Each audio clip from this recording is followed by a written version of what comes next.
Thank you very much, Francisco. We can't have too many accountants. It's not possible to have too many accountants. Distinguished guests, ladies and gentlemen, good morning. Good morning.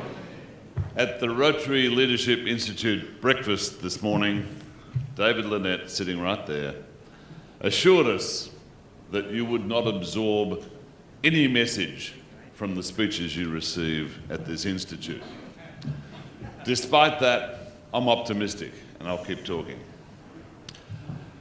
It's a pleasure to be here at this Rotary Institute in Kota Kinabalu, and I must say that Juliet and I always receive a very warm welcome when we come to this part of the world. It's a beautiful setting here in KK. Mind you, I've only seen most of it out of a window, but I believe it's lovely, and Sunday afternoon I hope to see a bit more. Edward, yesterday, in extolling the virtues of Kota Kinabalu, said, and this is a quote, "We have no typhoons, no tsunamis, and no earthquakes." I think he could have done a little bit better than that. It looks quite nice outside. Mind you, it is, I think it's described as the land below the wind. Is that what it's called? When there's a gathering of past district governors, I'll guarantee there's lots of wind. Your convener at this institute is my friend and classmate from the district governor year of 1999-2000 and the current director from my zone. So I recognise Director Giller this morning, and with Letty, congratulate him on this event so far. Well done, my friend. Friends, we've been all charged by our President Gary to light up Rotary.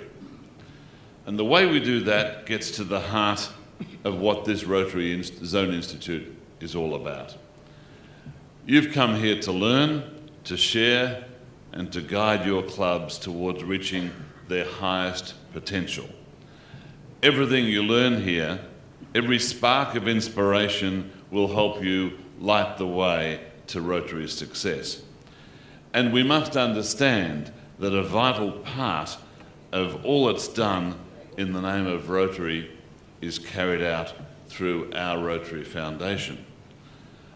The Rotarians, clubs and districts from the zones represented here acknowledge this by the ongoing and outstanding support they give to our Rotary Foundation.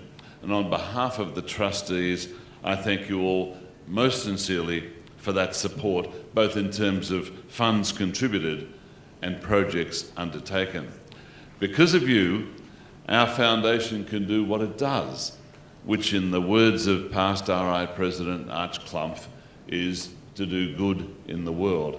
This is a very exciting time for the Rotary Foundation for many reasons. We maintain excellent record levels of contributions to the Rotary Foundation. Our new grant system, previously known as Future Vision, has been successfully introduced. There's ongoing progress in the fight against polio, with a real belief that eradication in Africa is imminent, as Norriseth just said. Our friends at the Bill and Melinda Gates Foundation have agreed to provide us with an amount of up to $350 million over 5 years to spend on polio, as long as we are able to, in addition, spend $35 million per year of our own. And the celebrations of the centenary of the Rotary Foundation in 2017 are in the planning phase. Today, I'd like to tell you about the 5 goals set out for us by the trustees of our Rotary Foundation and some of the resources available to help us reach those goals. And our first goal, this will be of no surprise to you, is the complete eradication of polio. And it will remain our #1 goal in Rotary until the entire planet has been certified polio-free. My friend past Director Norriseth has provided you with details on the polio campaign, but allow me to provide a couple of comments. By any measure, Polio Plus has been remarkably successful. 2.5 billion children have been immunised through this program. And as you heard, polio remains endemic in only 3 countries. we should all of us, every Rotarian, should be proud to say that polio is almost gone. We are this close. But almost is not enough. As long as polio remains somewhere in the world, we face the possibility of polio returning anywhere. For proof, we need look no further than the recent polio outbreaks in places like Iraq and Syria, countries that hadn't seen polio for years. Every new outbreak represents another chance for polio to regain its hold. We must win the fight against polio now, when victory is within our reach. And that's why the Rotary Foundation, through the IPPC, the International Polio Plus Committee, of which I'm a member, at our October committee meeting, gave $44.7 million to UNICEF and the World Health Organization to administer on our behalf. And that is a serious amount of money. I was in New York and Geneva recently to meet with our partners, UNICEF and the World Health Organization. And both bodies expressed enormous gratitude for the huge long-term commitment of the Rotary Foundation to polio eradication, without which the campaign would not be at the position where we are today. And it was also pointed out to me, and I think this is a really important issue, that the polio response team in Nigeria designed and set up the Ebola response team there. And as a result of Nigeria learning from the polio experience, there was now no Ebola in Nigeria. So the work put in on the medical system in Nigeria by the polio eradication crew is acknowledged as being a major factor in Ebola being contained there. So there are so many flow-on effects and advantages from what we're doing in polio. So remember that until the world is completely rid of polio, our job is not done, and polio is only a plane ride away from everywhere. Our second goal is to secure broad support for our own charity, the Rotary Foundation, with contributions from every Rotarian every year. It's only through these contributions that our foundation can remain strong, that it continue doing good in the world.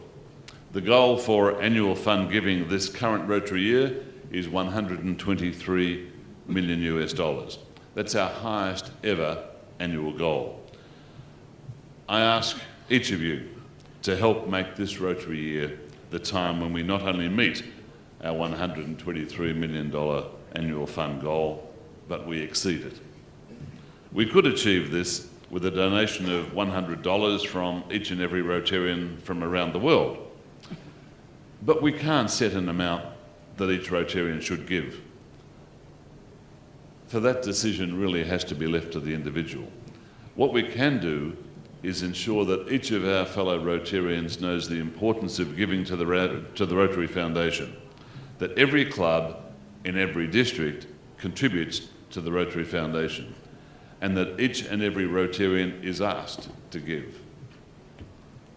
Our third goal is to ensure the progress of our new grants program by participating in sustainable, educational and humanitarian projects.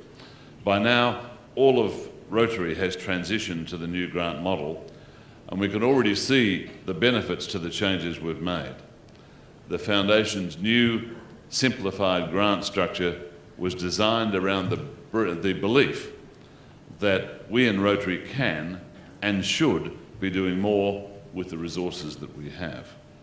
The new model emphasises larger projects with a greater impact and truly sustainable outcomes, allowing us to do more good for more people with greater long-term effects.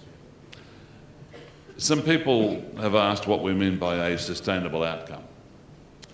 Sustainability means that once Rotary has initiated a project, the beneficiaries themselves can continue and even build upon various elements of the program so that the effects of our service persist long after the project itself has ended. At its core, a sustainable service project is designed to help people, first to help themselves, and then to help others in turn. Sustainability and stewardship are obvious priorities for the trustees. The new grant model helps us to do more good with the resources that we have. But this is not limited to maximising the impact of our financial resources.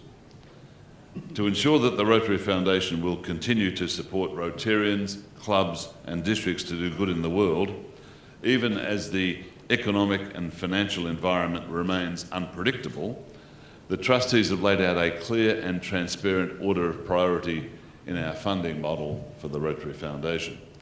The funding model simply strengthens our future by building on a stellar record of efficiently using and stewarding the financial resources entrusted to our foundation. Maximising the impact of our financial resources is not enough, however. Experience and know-how are invaluable assets, and that is what we have in the Rotary Foundation's cadre of technical advisors.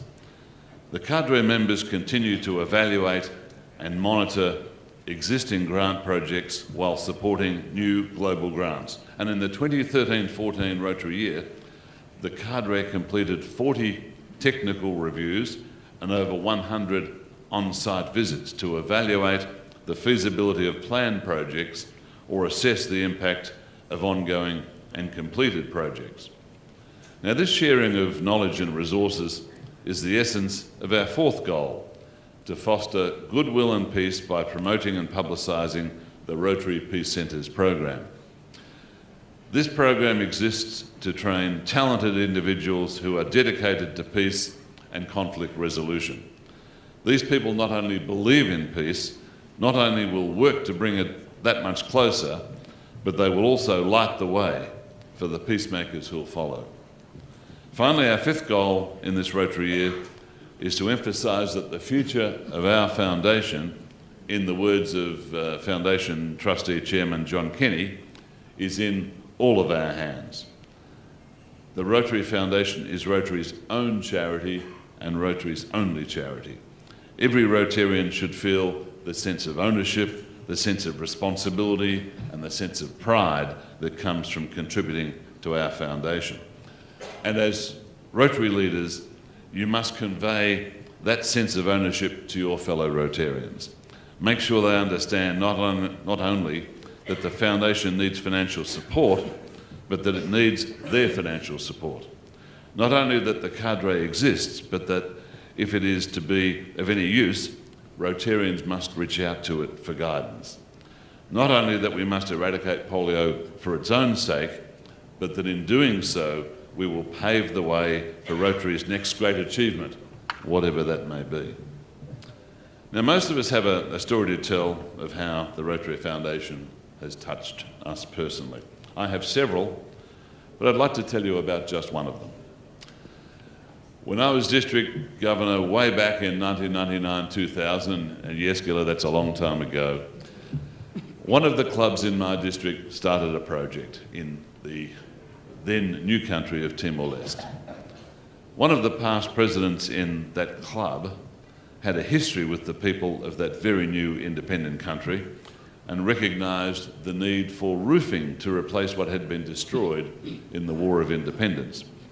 So they obtained and renovated a roofing iron forming machine in Australia, then shipped and installed it in Bacau along the coast from Dili.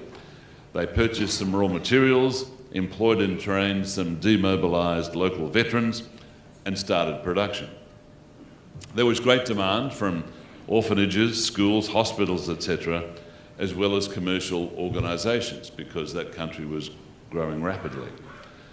The ethos of the project was that charities were not charged for the roofing supplied because they were charities. So it was a fine balancing act between producing for sale on one hand and producing for donation. And when I completed my year as Governor, I accepted an invitation to join the advisory board of that project, known as the East Timor Roofing Cooperative, or, because it's Rotary, it's an acronym, ETRC. It expanded rapidly, possibly too rapidly. And one day when I looked at the financial reports, I was concerned to see that it needed more working capital to be injected, and the sponsoring Rotary Club, frankly, was struggling to keep up. I went up to Timor-Leste to make submissions to the United Nations and other agencies that were very active in the country. We were seeking financial assistance by way of a grant, but for various reasons, all of these bodies said no. When I came back to Australia, a Rotary colleague mentioned that the Rotary Foundation had what were called helping grants. We applied for the maximum, which was $12,000 US, and we were delighted when that grant from the Rotary Foundation was approved. Now, $12,000 mightn't seem like a lot of money, but it provided working capital that enabled this company to keep going, to get over the working capital hump and to flourish. It now employs 14 local people, has trained over 50 others, is now controlled by these Timorese people themselves, and is a huge success. It continues to function because of a small grant from the Rotary Foundation. There are thousands of stories just like the East Timor Roofing Cooperative. That's what makes our foundation so great. This year and every year, we must continue to give the foundation our support so that we can continue doing good in the world as we endeavour to light up Rotary.